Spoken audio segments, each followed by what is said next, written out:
Hello, hello, hello. Good morning, good afternoon, and good evening. Welcome sa ating channel.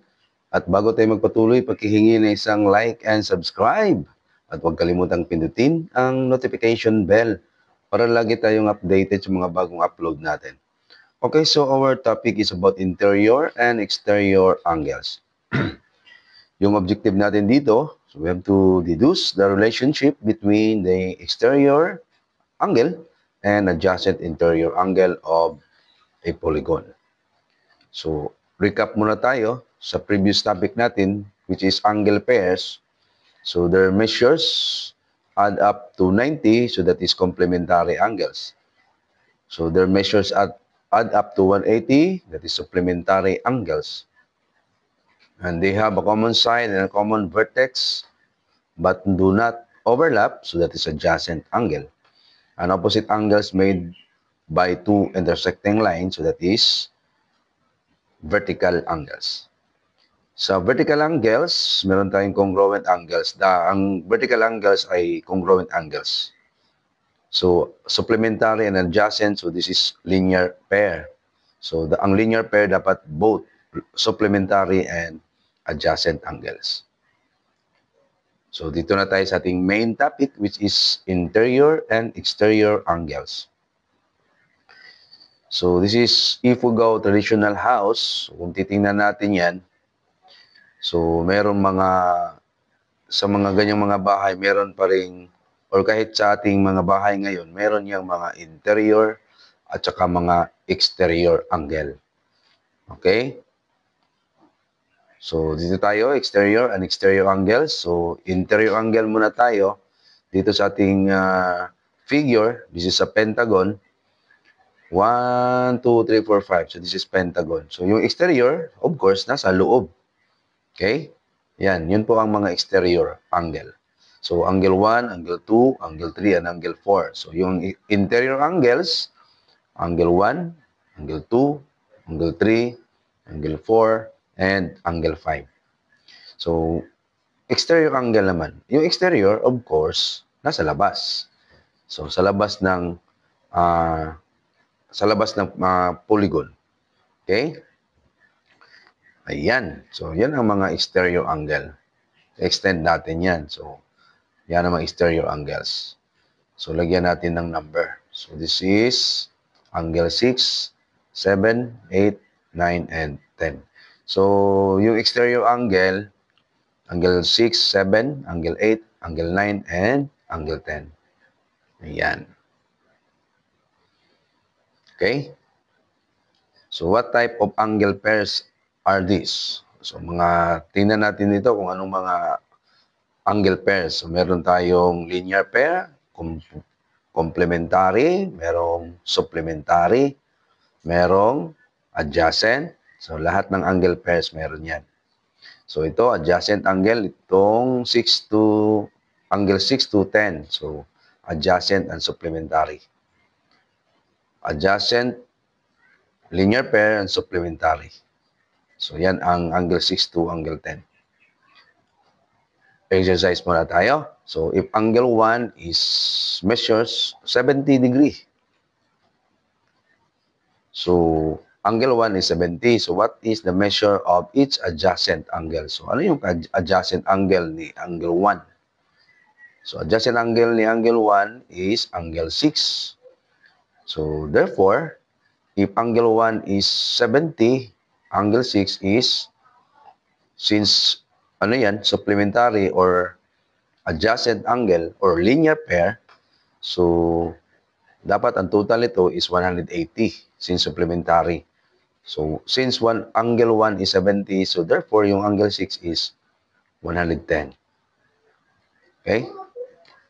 So, angle 6, angle 1 plus angle 6 equals 180. So, angle 1 is 70, which is yung given natin.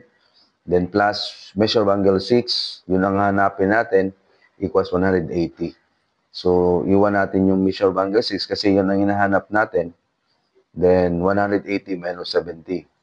Minus 70, it's because transpose natin si positive 70 to the right side. So, that's why we have to change the sign. So, nagiging negative 70. So, measure of angle 6 is equal to 110. Okay? Next, number 2, if measure of angle 2 is 128, so hanapin natin yung measure of angle 7. So, measure of angle 2 plus measure of angle 7 equals 180. Okay, so this is linear pair, supplementary. So, angle 8, measure of angle 2 is 128, then plus measure of angle 7, kasi yun ang hinahanap natin, then equals 180. So, iwan natin si measure of angle 7 equals 180 minus 128. So, that is equal to 52. So, yun ang measure ni angle 7. So, number 3, if measure of angle 3 is 113, so we will find the measure of angle 8. So, angle 3 or measure of angle 3 plus measure of angle 8 equals 180.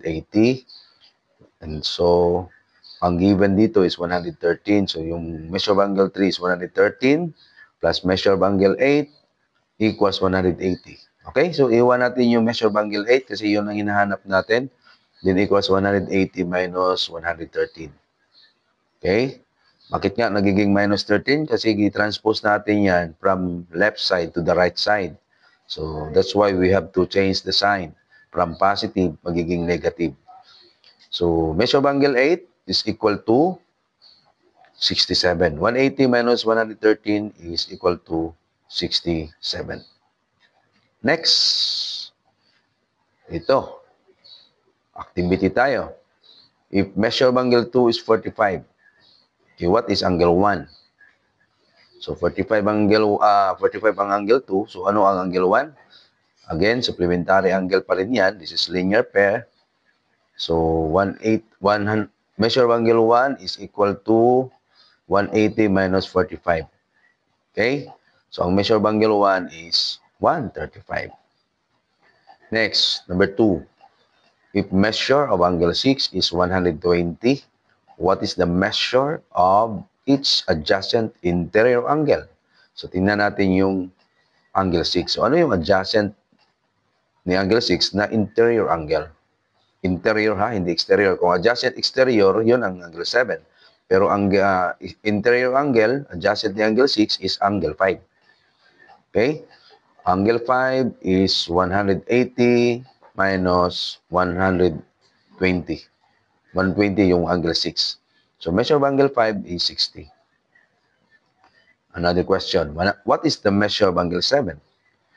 So, angle 7 ang hinahanap. So, andyan na yun si angle 5, di ba? So, 60. So, since this is vertical angle, so vertical angle yan, di ba? Angle 5 and angle 7, vertical angles yan sila. So, kung ang angle 5 is 60, therefore, angle 7 is also 60.